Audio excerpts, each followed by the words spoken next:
Alright, hello YouTube, I'm back again, and I wanted to do another reaction featuring Johnathan Pageau and a dude who I actually haven't interacted with his content much. His name is Styxenhammer666. I don't know very much about him, I guess they'll introduce him.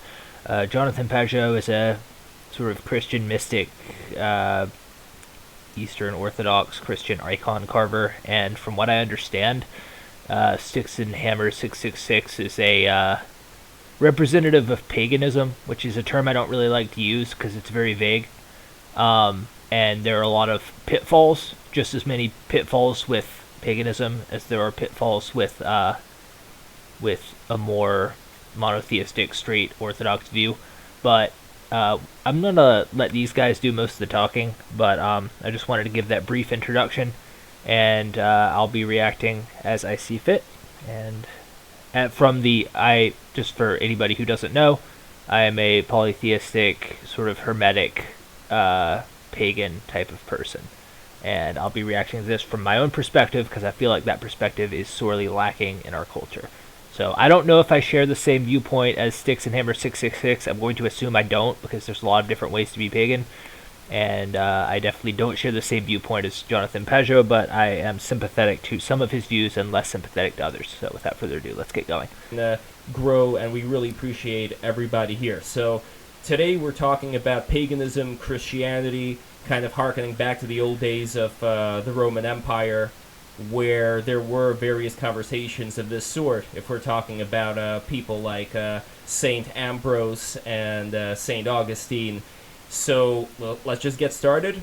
I want to first promote the heaven out of Johnathan Pageau's new book that is coming out. This is a graphic novel. You could find it at godsdog.com. So before we get started, Johnathan, can you tell us a little bit about what God's Dog is?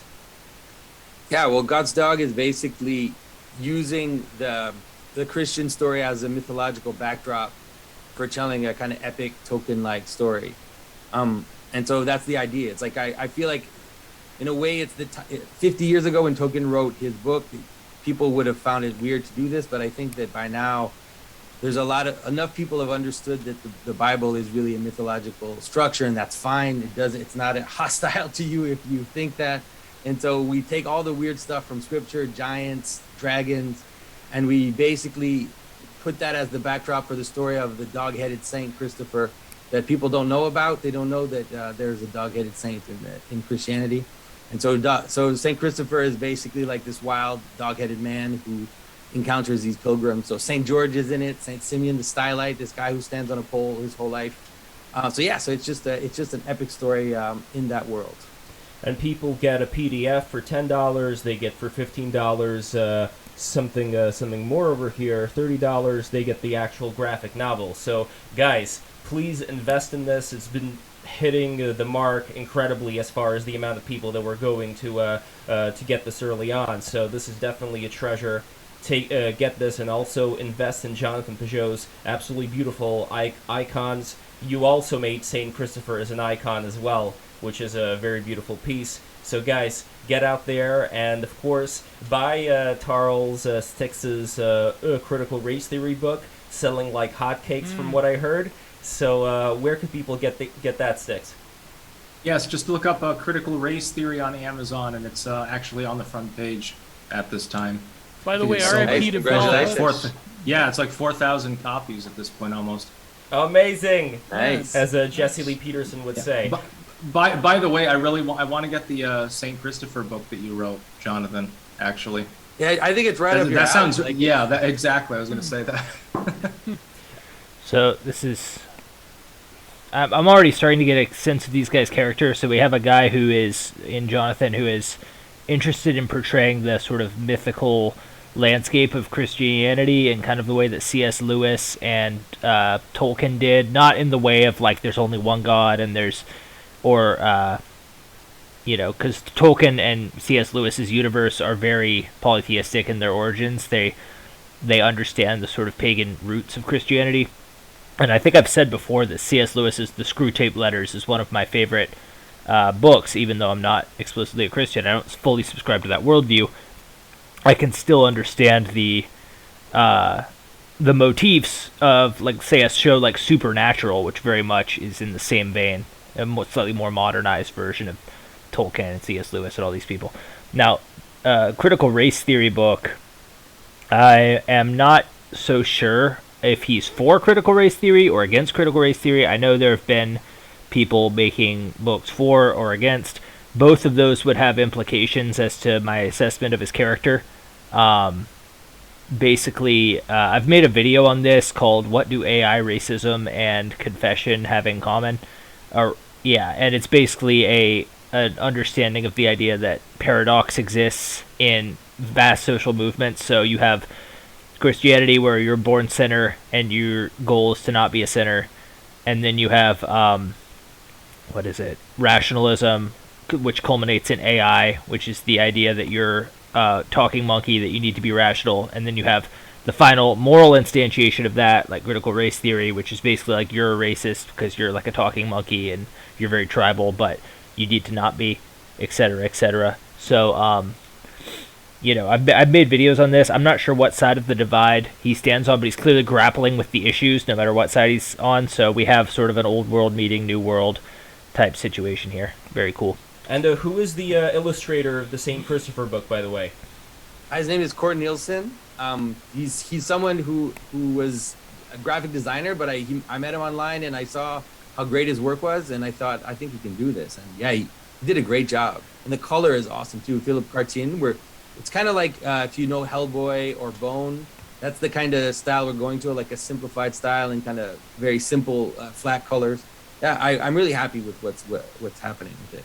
Excellent. So wasn't Hellboy the one with Ron Perlman there? Yeah, exactly. Little Donnie. Yo, little Donnie. The most epic Hellboy. meme. Yeah, I especially love the cat version of that guy as well. So that furry bushy cat. By the way, that would be considered the first furry. By the way, would Saint Christopher be like the first furry in terms of? Okay, I'm not gonna. Listen. So I've been Saint Christopher has been really important to me for a very long time. So in 2012, I wrote an article about it, and that article, like if you write dog-headed Saint Christopher in Google, it's one of the top articles that comes up. So I wrote that a long time ago, and then when I wrote it, there weren't that many images of him around, and then they just started seeping into the internet and people started knowing about it. And then a few years ago someone sent me a link of like on a furry like panel or something where they had posted my article and they are calling for St. Christopher to be their patron saint. Nice. Patron saint of furry. So I know that I have a deep and weighty resentment against furries. If there's anything that is satanic in this world, furries are it. That is a joke, but kind of. So, I know that Styx, you started out your life being a Christian, so you were raised in a Christian household, and then you went into Satanism, I believe, and now you are a pagan. Would that be a fair assessment? And what brought you through the journey? And then I'm going to ask Johnathan the same thing as far as what led him to Christianity. That would be close. So I was raised marginally Christian, like in the liberal Christian sense. So you have a Bible in the house. Sometimes you read it. You go to church on Christmas and Easter, basically, and then you do the Lord's Prayer at night. Became actually much more religiously Christian in the Protestant non-denominational sense when I was in my late teens.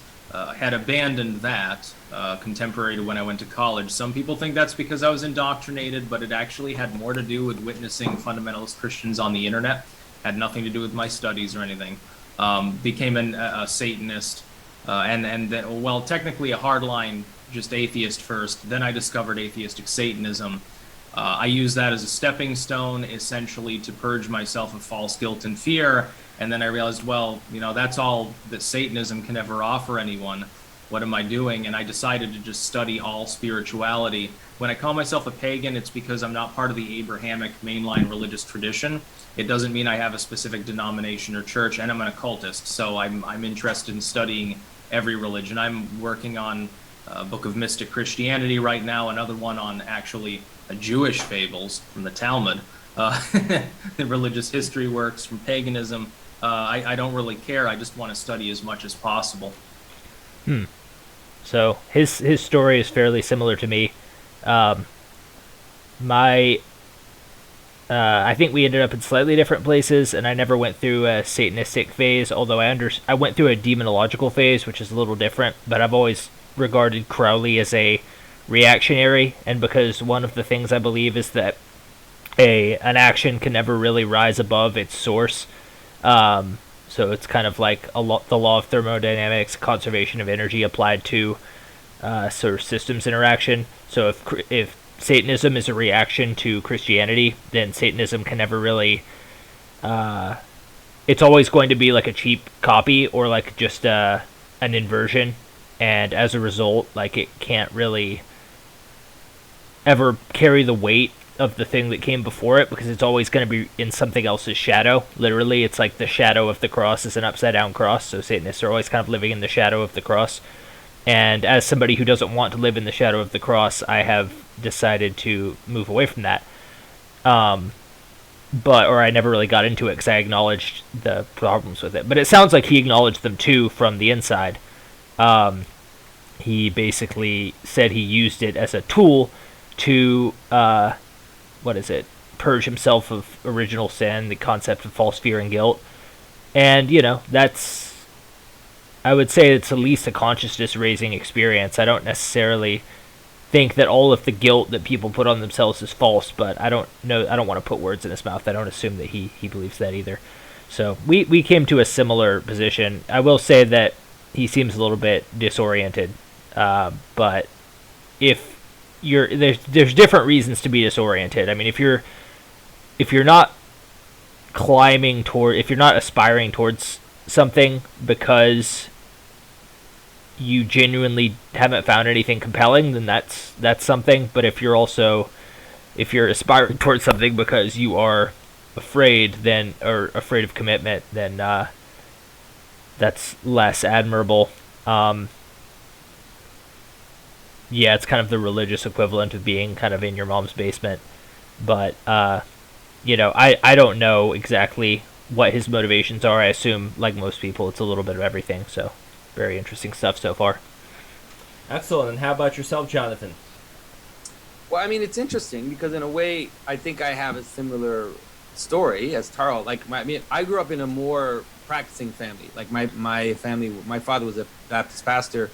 I didn't experience the crazy fundamentalism in my own family. My father was actually a very intelligent and curious person who encouraged exploration and thought. But let's say around me in the culture, that's what the culture I was bathing in, let's say, in terms of evangelical Christianity. And the same, like in my 20s, I just realized that this is not going to do. Like, it's just not going to do for many reasons. And so I started to study mystical traditions and, to some extent, let's say, what you could kind of call esotericism or, late occultism. But I also felt like that wasn't enough, because I felt like there was something off about occultism, especially. And then when I discovered Christian mysticism itself and the early fathers, I just realized that everything I'd been looking for was there already. And then I also discovered the art of the church, like the amazing iconography that the church had developed for about the first 1,000 years. And it became my own art practice. So I'm an iconographer. And the architecture, the liturgy, all of this kind of amazing dance, you could call it, like this great ritual dance that was there in the church. So then I just became Orthodox, because it seemed like it was the only branch of Christianity that had preserved this mystical aspect, that not only preserved it, but that was central to the faith, and that also preserved all the art and all this language, that you could call it. So that's what happened to me. And so I've been Orthodox since 2003 now. And I want to... Oh, go on, Gio. Yeah. Oh, no, I had a question to start the combo, but if you want to go ahead, then. Well, the only question would be here as far as Jonathan's path. You mentioned that you were interested in a lot of the mystical occult elements, but eventually you found what you were seeking within those elements within Christianity. If you were to make a good persuasive argument, let's say, but in a friendly way, obviously, to Styx, as far as what was it about the occult that eventually got you away from that, and what was it within Christianity that brought you to that? so that maybe, who knows, maybe Styx will be converted today. We'll see what And happens. the other side would be what Styx found lacking in Christianity would be the other Exactly. point. Yeah. That'll be after. And everybody, by the way, subscribe and also need those super chats. We're going to read those at the end. Anyway, Yeah. go for it, Jonathan. So I think that if we look at Western Christianity, we kind of see a change in the late Middle Ages happening, and we, you know, through nominalism and through different things, when the Reformation happens and the Counter-Reformation happens, it kind of crystallizes all of this. And so it seems like what we see is what I call a kind of de-incarnation. And so what you see is a kind of Christianity that's at the bottom, that is very basic, that becomes very literalistic and very moralistic as well. And then what happens is, out of that comes these weird Christian esoteric branches. You know, if you look at Freemasonry, but then, you know, the idea of the Rosy Cross and all of these organizations that pop out of Christianity and then start to want to have the more mystical aspect of it, but let's say divorced from the church, or divorced from the ground, you could say. And so I have sympathy for that. Like, I have sympathy for people that wanted that, because I don't want this milquetoast moralistic Christianity. I don't want that either. But I think the problem that happens is that at some point this separation becomes a hostility. And then that hostility becomes one of the sources for the breakdown of the West. That is, it starts to manifest the fragmentation of our society. And I think that one of the problems that happens with kind of esoteric thinking in general is that it's so high up that there's no room for the regular people to participate in it. And so you drop the regular people, and then the regular people, they end up doing their thing, and then you're not part of their world, and it breaks the world apart. And then it leads people, especially then it leads them into idiosyncrasies up here. And then you get all the weird stuff. You know, you get weird stuff like Sabbateanism and basically Satanism, where the people that are super smart and are supposed to be the elites are basically acting for themselves, or actively acting to destroy the society. Like, I mean, not in the sense that they're physically doing it, but let's say intellectually they're breaking down the structure. And so I think that all of that has led to the breakdown of our world, and has led down to the breakdown of society. And so what I see in Orthodoxy is, I see that you have room for these high mystics that live, you know, like idea of the naked ascetics that live on the top of Mount Athos and are like invisible and naked, and no one sees them, and then they can manifest themselves to the monks if they want to. And so there's this whole hierarchy of spiritual realization. But at the bottom of that is like is your cousin, your aunt, who doesn't know much, but they can still cross themselves and go to church and go to confession and take communion, and it's all integrated into a giant thing. So I think that, to me, that makes a lot more sense. And I think what unites it is Christ. It unites it is the notion of incarnation, and how incarnation kind of joins the extremes together into one moment, and that becomes the fruit for the church, and the fruit for So that's why I think it makes more sense. Yeah. Whew. All right, that was a very heady thing to say. A very heady piece of information that he just dropped, and I think there's a lot of truth to it. There's certain parts of it that I question, but I'll start by pointing out the parts that I think are definitely the case. So when it comes to the movements like the Rosicrucians and the Freemasons especially, which has a much more political bent, although I suppose the Rosicrucians was sort of a grassroots political movement as well. He's right in that they sort of they are designed to dissolve the system, but it's because the system in the era of the the Protestant Reformation was so oppressive that Catholics and Protestants were even killing each other. So imagine what they were doing to people who didn't neatly fit that dichotomy. Like, I definitely think that Johnathan Pageau would have been seen as a heretic in that time too, if he were around back then. So you have people like, there's a lot of speculation that John Dee, who was a magician back in Elizabethan England during this time period, like right before the plague, right before the conquest of the Americas, in like right after the Protestant Reformation, historically, chronologically, there's a lot of speculation that he started the Rosicrucians, and then the Rosicrucians turned into the Freemasons and the Theosophists and the sort of like Western Universalists and all of these people. So in a sense, he's right, and I've done videos on this where I talk about pietism versus liturgism and how we moved from like a charismatic liturgical way of viewing spirituality to a sort of self-indulgent, not self-indulgent, that's not being charitable enough. It eventually turned self-indulgent, but the original intention of those movements was to attempt to bring the power from a corrupt institution towards an individual.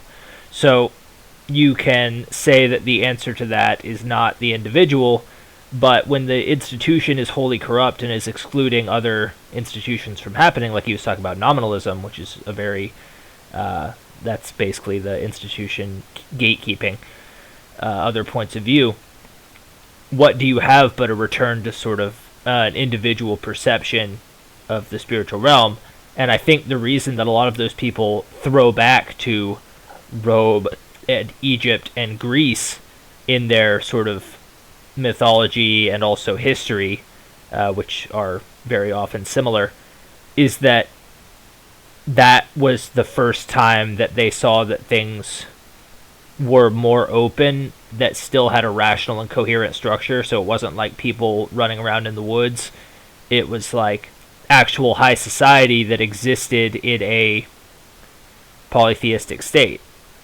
And they saw that the church, which initially claimed to be about, peace and this sort of Thomistic law and order and turning the other cheek and all that, it was founded on these principles of non-aggression and whatnot, and like sort of this game theoretically savvy approach to social interactions that wasn't about dominance, which is a good insight. They saw that the church eventually became just like, essentially like the canonical pharaoh in the Old Testament, or like some mad king, basically some power, like the basically followers of monotheism were just as prone to insanity and degeneracy and sort of institutional oppression, to use a term I hate, because it just gets misused to death, as these sort of these canonical polytheistic people who are described in the Jewish writings as like being the oppressors of the Jews, like the Egyptians and the Romans. So the reason they throw back to that as sort of an idealized past is that, even though it wasn't ideal at all, is that like they're looking for a time before the corruption of the Catholic Church, basically, and they're like, okay, well, we have to throw all of this out because it fell apart, and it's clearly not, it's claiming to be something perfect that it wasn't. And this is the issue with monotheism, is that it's a political expression of ego.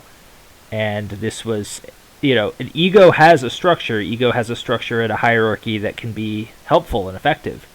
But there are problems with it in that it is not just exclusionary, although it is.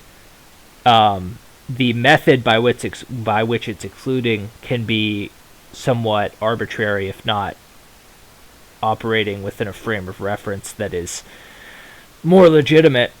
And basically, I think people started to wake up and realize that the Christian monotheistic movement was not this perfect kingdom that it claimed to be, and people started throwing back in their deep recesses of their historical memory to something that was a little more like, go back, we messed up, like go back in the time machine, we screwed something up and we have to go back and figure out where we went wrong. So there's definitely a lot to it. And and apart from the hedonistic sort of bent that gets put on Protestantism, I don't know how much of that is an emergent property and how much of it is the result of bad actors acting. I do know that people like Aleister Crowley and the Satanists grabbed the sort of pietist movement of spirituality by the horns, so to speak, and just kind of like rode their own way with it. And there's something about sensationalism and being a very like openly rebellious and kind of immature person that seems to attract a large following. Like I said, I don't know that that can be avoided without proper safeguards put in place. But my point is that the institutions and the individual nature of things, no matter what they're grounded in, tend to fall apart pretty badly. So basically, as a polytheist, I'm always searching for this third alternative, and maybe we search for that in places of antiquity in the classical and ancient world because that's the only thing that wasn't corrupted by this 1,000-year-long march of history that ultimately ended in a false promise. So anyway, moving along. Well, that's a very good understanding of contextualizing Christianity within our own contemporary epoch of immense liquid modernity fragmentation. I know we're very lucky to have both of you. I know people have referred to you as part of the, what do they say, Four Horsemen of Meaning or whatever, which I think is totally cringe because we have to leave the original Four Horsemen in the sands of YouTube atheist. Yeah, we gotta history. put those horsemen to pasture, if you will. I wonder who would be of the Four Horsemen of Meaning. Who would be your PZ Myers, who is just seething that he's not up there with I don't know, maybe. I will not name names. That would not be very Yeah, nice. that wouldn't be. Yeah, kayfabe. So Styx. The other coin. Yes. Yeah, so Styx. So Johnathan Pageau outlined sort of this very succinct defense of Christianity in the modern world. But you, as an occultist or a pagan, what led you down to the questioning of the roots of Christianity, and what do you find within? I don't know if you're a polytheist or anything like that, but No. no, yeah, but well, first of all, what do you believe in terms of a sort of spiritual source or so forth? So maybe contextualize your belief. I know it's very hard. Like I don't want to pin people down, but what do you mean by that's what I would say is the occult, the search for truth, the search for what is hidden. It doesn't posit necessarily proof of truth. What I've done, my metaphor for it is, with most mainline religions, you're trying to find the right path, and you go along that right path to your end goal. And by the way, to Johnathan, I don't begrudge you that because you feel that you've found, your particular path. It fulfills you, it gives you meaning and so forth. And I've pointed out several times, in the past, when I was more linked to hardline atheism, I considered that, maybe stupid. Now I'm like, well, as far as the pragmatic effect, it's not destabilizing anything, it's not harming anyone. It's the organized religious structure when it's abusive that I have a problem with, and that's partially my own civic views. What I would say, though, in my belief, is that it's not trying to find one path, stick with it forever to the exclusion of others.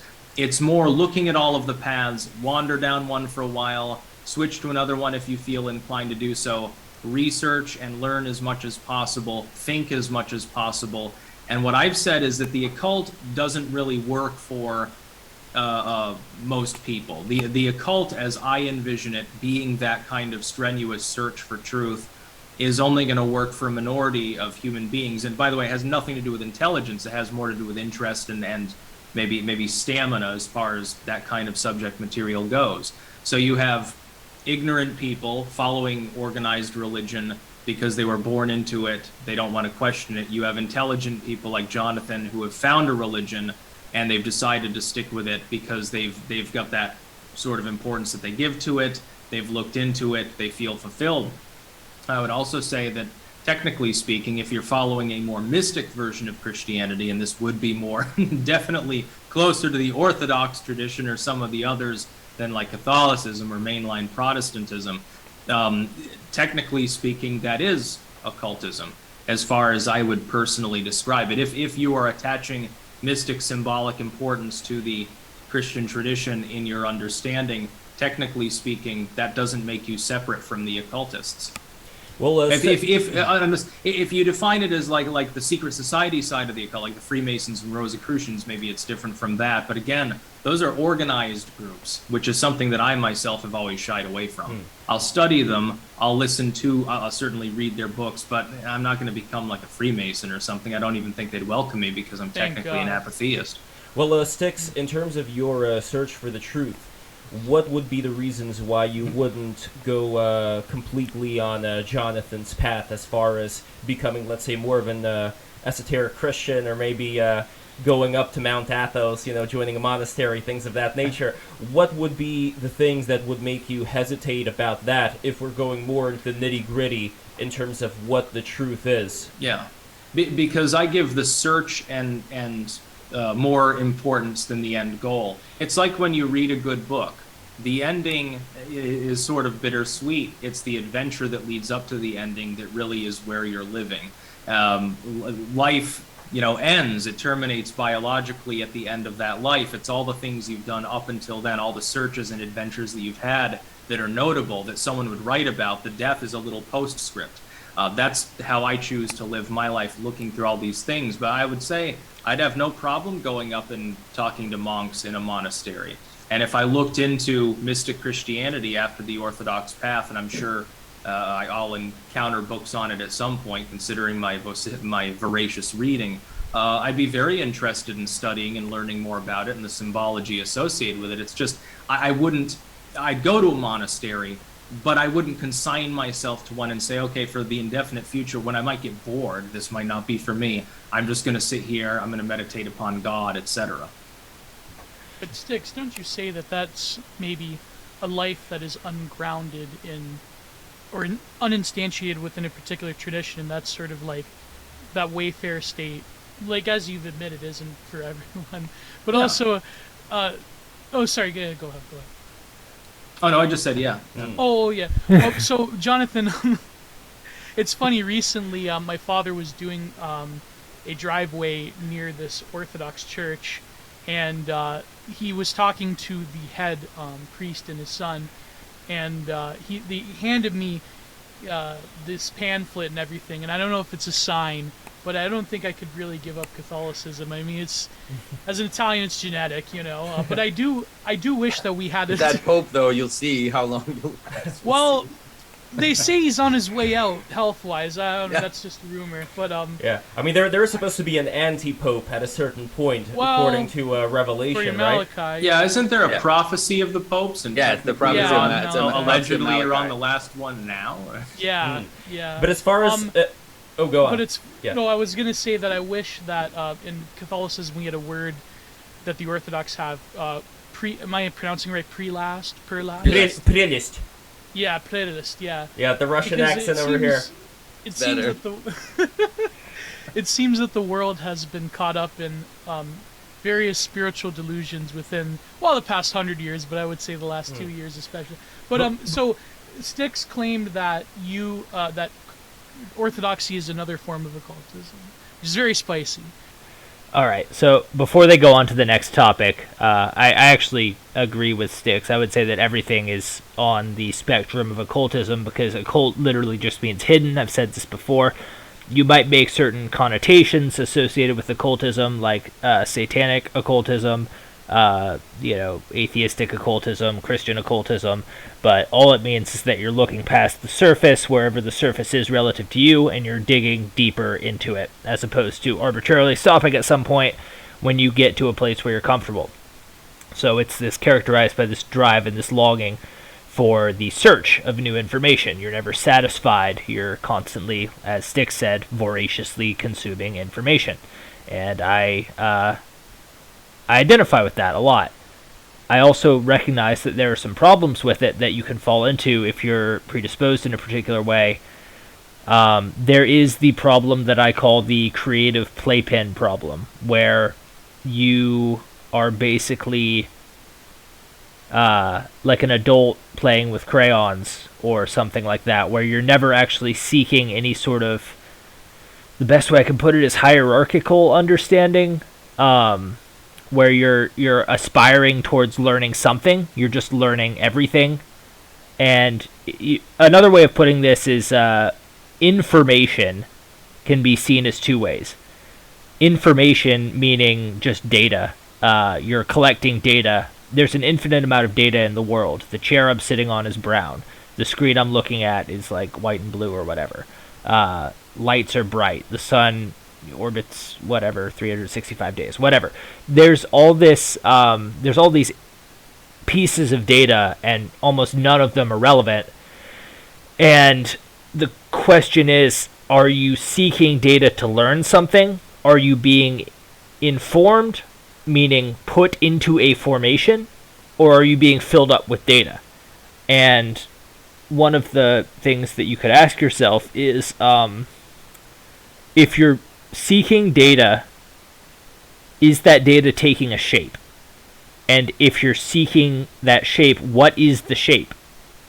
Is the shape trying to tile as much as reality as possible? If that's the case, if you're seeking understanding, then I would say you're seeking wisdom. And there are definitely wisdom traditions out there with varying degrees of popularity and adherency. That doesn't mean you have to subscribe to any of them. You could literally just say, I seek wisdom. If you're saying, I'm seeking the truth about God, the problem I have with that is that it throws in a lot of assumptions about the nature of the world that you actually don't have any right to make. So when somebody's saying, I want to know Jesus, I'm like, you don't even know if that's a thing that you can really know and understand. Or if you can know and understand it, you're seeking it, you might be seeking it in the wrong place, because instead of looking at the world and seeking truth, you're looking for a person who may or may not have existed, and you're seeking it in stories, and you could basically just be chasing a goose, or chasing chasing smoke, chasing mist, trying to grab water. And I think a lot of Christians find themselves in that situation where they're climbing up this mountain, and the mountain is made of smoke. It doesn't actually exist. So they feel like they're making hierarchical progress, but they're climbing to nowhere.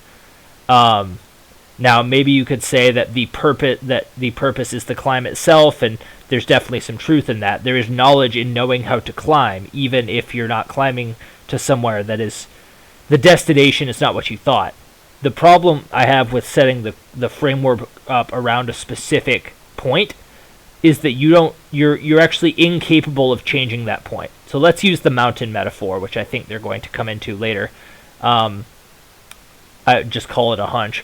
But let's say you're climbing up this mountain, and you're climbing there's a cross on top of the mountain, and that represents everything you want to learn about the world, and then you get to the top of that mountain, and you look around, and there is a bigger mountain ahead of you, and it's got a different shape on top of it. Now, if you're so fixated on that cross, you're never going to try to find more truth. So I know that there are some people in the Christian faith who grapple with this, but my point is that when you are going outside of that, you're going outside of the Christian faith, and you're becoming a wisdom seeker. Now, the problem with a lot of occultists is that they are either seeking self-gratification, control of others, or or just they're collecting loose strands of data, and they're not attempting to tie them into any particularly meaningful substructure. So, I guess moving along. Well, So- the mystic side of it, at least. So maybe Jonathan, you could just. Yeah. Oh, I'm sorry, I cut you off, Lev. Well, I would say, so listening to what Styx is saying, I understand, the impetus, but I think that, think about it like that the spiritual path is something like going up a mountain. That's a pretty simple vision that you have, and you see that in many mystical traditions, that the idea is that you're going up this mountain and that you're going higher up in the world. Like, you're basically understanding more of it, participating in more of it. When you get to the top of the mountain, you're at the summit of the world, and you're above everything, and you basically you can encapsulate the world in your view. The difficulty, I think, with this simply this exploratory path is that you don't end up going up the mountain. You end up hop, skipping, and jumping around the base of it, and there's a value in practice, right? Yeah, and there's a value in practice where practice is difficult. And if you want to practice something, is, let's say you practice a certain form of meditation or a certain form of prayer, or a certain form, it's actually difficult and it takes time and it takes a lot of energy to do that. So what happens if you skip and jump around the base of the mountain and you're like, oh, well, here's a little Kabbalism, here's a little bit of like American esotericism, theosophy, or whatever, all these things that exist. I think the difficulty that happens is that you don't end up, you become a dilettante in a way. You become someone who knows a lot about things, but you don't necessarily have the deep practice that will lead you up the mountain. And you see that, like, I remember reading an interview with Joseph Campbell, and someone asked Joseph Campbell, have you had some of these mystical experiences you talk about? And he says no. And he says no because I just study religions. Basically, I don't have access to them. Like, he can't be initiated because he's not on a path. And so I think that to me would be the difficult part, like, to think of it that way, because there is an aspect of initiation in even in esoteric Christianity. There's a sense in which you kind of have to be initiated, and you have to have someone who basically brings you up, either whether it's institutionally or just informally. That's how Christianity works. You're initiated. Christianity is an initiatory religion. You receive, you're baptized, and then you're chrismated, and then you take communion, and so all of this is like a movement into the mountain, or a movement up the mountain, you could say. So this is pretty much what I was talking about, is that he's right in that if you're hop, skipping, and jumping around the mountain, you just sort of stay in... Well, okay, there's a couple assumptions he's making. The first one is that in hop, skipping, and jumping around the mountain, you won't find other pathways up. And this is kind of torturing the metaphor a little bit, so let me actually just make it a little bit more concrete. He's talking about gaining depth and understanding out of data, gaining wisdom out of data.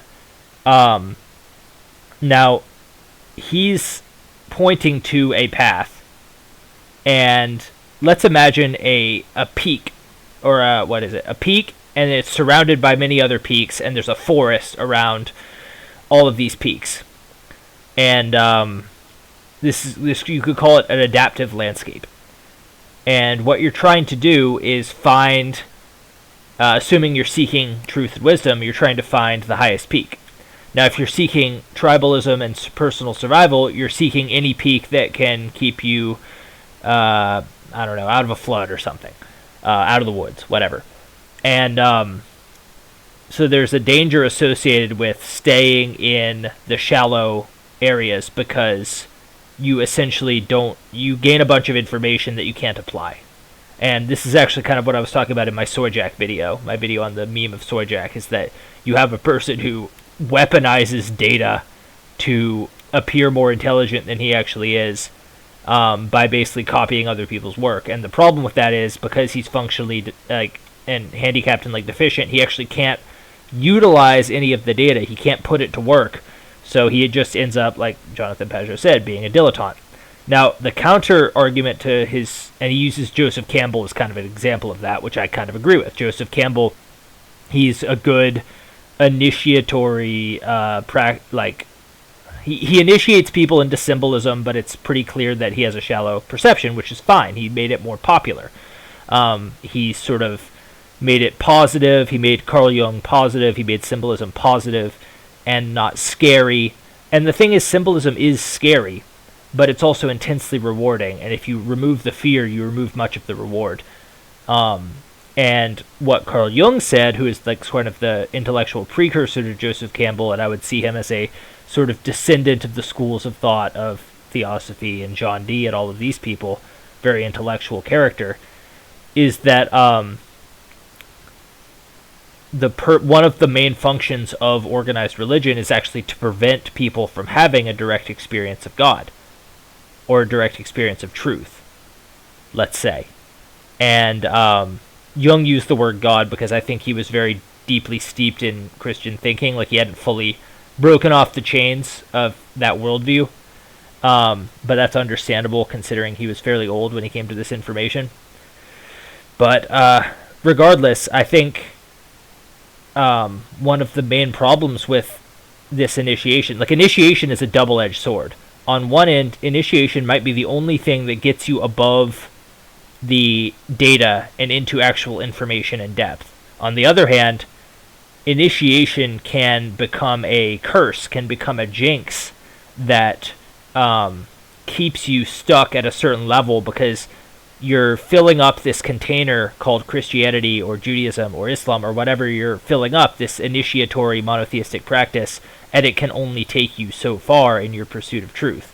And if it, and maybe it does take you all the way, great. But if it wasn't taking you all the way, you would have no frame of reference from inside that container, from on top of that peak, in order to see the next highest peak. Now, if you're seeking community, if you're seeking social cohesion up to a certain point, great. That is functional. But if you're seeking wisdom, you have to be able to go outside of that container, to jump off of that peak once you're at the top. And I don't see a lot of people willing to do that because they get so invested in climbing of the peak that they will not attempt to climb another one. And that can be dangerous for multiple reasons. Well, so I think that to me is maybe at least like as an idiosyncrasy, I can understand that you would do that, but I think that it definitely can't be a model. I don't know if you see what I'm saying. Like, it can't be a model for society. Well, can there be? I understand your point, but well, here I've got to weigh in on that though. But what I would say is this: there are millions of mountains, and the mountains have more than one path up them. And so what you've done is you've found your path up one particular mountain. That's great. You get to the top of the mountain, you can see all of the things around you. But if I climb to the top of Killington in the middle of the spine of the Green Mountains in Vermont, I can see New York, I can see the edge of New Hampshire, I can see almost down into Massachusetts, depending on the weather conditions, and I can almost see Canada. But I can't see Tibet. I can't see Mexico. I can't see the middle of the Pacific Ocean. What I stress is that there are an infinite number of paths. I don't believe in just one particular physical mortal existence. I believe in reincarnation. That goes into the realm of science more even than spirituality almost. And so I don't personally feel compelled to do that. And also the idea of a society, yes, for a society, maybe they need more rigor, and that rigor is ever changing. One religion rises up, they get slaughtered or they get converted, they slaughter and convert others, and this is the history of organized religion. Another reason why I'm skeptical of ever supporting one, although the Orthodoxy is less bloodthirsty than most of the other major organized religions that have existed, so congrats for that. What I would say, though, is that what works for a society doesn't necessarily work for an individual. If you're talking about an initiatory system in Christ, of course, Jesus deviates from the religious orthodoxy, not the Orthodox Church, but the orthodoxy of his own day. It isn't a Pharisee, he isn't following the Sadducee tradition, isn't following, in large part, technically Roman law, going into the temple and then whipping people because they're money lenders and they're basically a bunch of grifting shysters. And then the bankers of the day didn't follow that path. Was one of the individuals who became the master as opposed to getting initiated by a master. And throughout time we see this happening again and again. And by the way, I'm not declaring myself to be some sort of spiritual master, but I believe that if you want to become more knowledgeable, help others, etc., you don't have to follow that one path up the mountain or any other specific path. And I don't know whether you believe people on those other paths can make it to the top of your mountain or not, but they can find their way up. They don't necessarily need a bunch of signposts, or at least they don't necessarily need a guide. You can see the top of the mountain from the ground level. Well, then find your way up the mountain. And on the way, you'll see cool mushrooms and pine trees and maybe a deer and all of these other wonderful things. And I think sometimes people are so fixated on this end goal that they can't see the forest for the trees. So then, would you default to assertive perennialism then, I guess?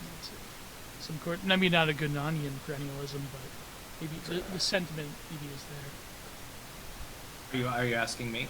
Oh, yeah. But then we'll get John. But what I'm just saying is that I think that the main importance is not on where you end up. It's how you get there and the experiences you have along the way. Those human experiences are meaningful. Yeah. I mean, I get it. I think, let's say, first of all, it's important to understand that Christ, even though in the story of Christ, so we need to take it seriously. In the story of Christ, he is the God man, like he is an incarnation, and that's the way Christians understood it.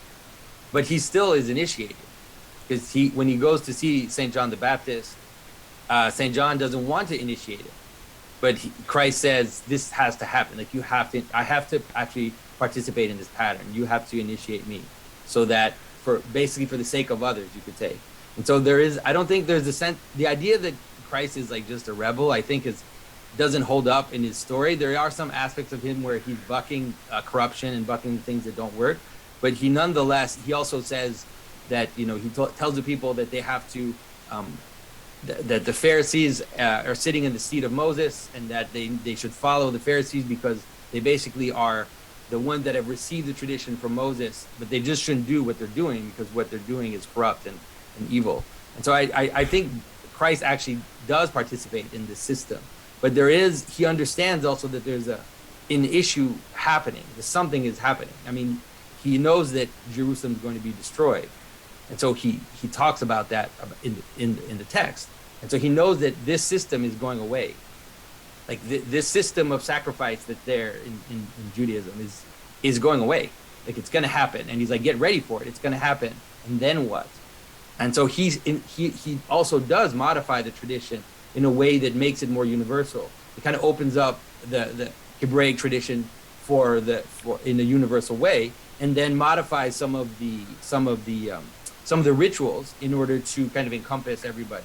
So to remove, basically Christians remove circumcision. They change it with baptism, all this kind of stuff. But it doesn't. I don't think Christianity sees itself as just a departure from what they receive, but rather as a kind of, especially in the Orthodox tradition, like a continuation, but a universalization of the faith. Yeah, I've never really subscribed to the hippie sort of Jesus, or the the liberation theology or whatever. I think it's heavily influenced by Karl Marx, which is let's just say a failed experiment. It goes into the satanic belief system in a particular sense, where a lot of it is about personal liberation and self-gratification. It's a fairly dark side of individual thinking, so they've definitely pointed that out. But I see what Styx is saying about there being many paths. I think what you need is an overarching framework for determining which paths are legitimate and which paths are better and which paths are worse. And I know Johnathan wants to make the case for Christianity, and he's doing a dang good job, but I think that it's without an overarching framework that encompasses all these other beliefs and can actually create a hierarchy within them based on something that everyone can apprehend and not just special revelation, then you're always going to deal with this problem of perennialism, because perennialism is a universal acid that dissolves illegitimate hierarchies, basically. So if you have a hierarchy, like let's say a monarchy, because perennialism is very much associated with the French Revolution, as I've pointed in my atheism video. If you have a hierarchy, and you are, let's say it's a lineage hierarchy, and you're the king because your father was the king, and he's the king because his father was the king, and on and on and on for 2,000 years. What perennialism will do is say, well, that could have been me, and who are you to be king? Question mark. And it kind of begs the question in that way. It doesn't actually give any answers. It doesn't say you are unfit to be king. It just doubts and says you are, why are you king rather than this other guy? And that's sort of the pretext for revolution. Now, the problem with revolution is it doesn't establish anything new, so typically you just end up with the worst king. So I think perennialism is by itself is a universal acid that can collapse back into a more rigid structure. But and I'm not going to use a negative terminology for that rigid structure, because I don't believe rigid structures are inherently bad, because that would make me a perennialist, and I'm not. I'm outside of that system, that duality of tyranny versus liberty that people often get stuck into. It's actually kind of it's older than Judaism. Anyway, regardless, I think perennialism is step one, relativism is needed to dissolve the sort of ingrained patterns, but then you can't just either go back to an ingrained pattern or stay in a perennial state. You have to look at all of the options, all of these peaks that are opened up before you via perennialism, and then make an informed decision that isn't subject to the same caustic universal acid that is sort of this relativistic criticism. So you actually have to judge, once you open up, you bust out of this sort of modern framework with perennialism, you have to create a hierarchy and judge the systems once you understand what they're for. And I think you would need a system in order to do that. And I think this conversation is actually about finding out what that system is. Regardless, I'm going to cut this off for now because I've been going for almost an hour. But I found this really informative. I hope you got something out of it. If you did, if you didn't, or you think I'm crazy, or you don't understand, or anything, let me know in the comments, and I will try to get back to you as respectfully as you get to me. So I will talk to you guys later.